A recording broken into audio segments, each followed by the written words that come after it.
Matt Dickinson here, and it's now 3 weeks to go before World Book Day, and this is my countdown in which I'm going to be looking at some of the books that have caught my eye in recent times. I wanted to start off with this from Mallory Blackman, the brilliant and groundbreaking author of Noughts and Crosses.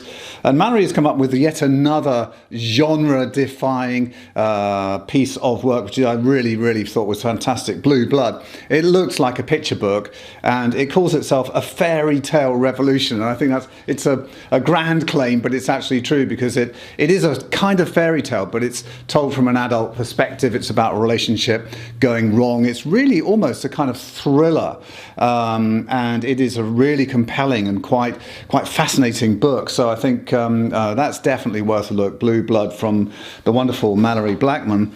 I wanted to mention a classic because it's one of my favourite books of all time, the absolutely splendid Varjak. This is a story, if you don't know it, about a cat on this extraordinary, bizarre, dystopian adventure. And there's just so many things about it that are unique. It's a really absolutely story filled with imagination and filled with peril and a sense of drama, and this incredible journey that our main character Varjak makes through this extraordinary tale. Varjak definitely worth a look as World Book Day counts down, 3 weeks to go. If you haven't read it yet, you really have to read Mark Haddon's The Curious Incident of the Dog in the Nighttime.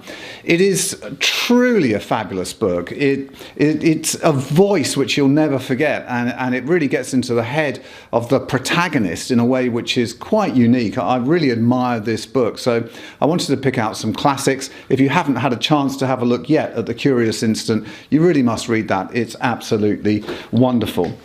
Somebody I've worked with on book festivals quite often is Sita Brahmachari, the author of Artichoke Hearts, and she has written Kite Spirit, which I think is absolutely lovely. Her writing is always very sincere and compelling and filled with imagination, but also a real sense of personality and description coming through loud and clear. What a wonderful author. And she's done a great job with Kite Spirit, which is definitely worth a look from Sita.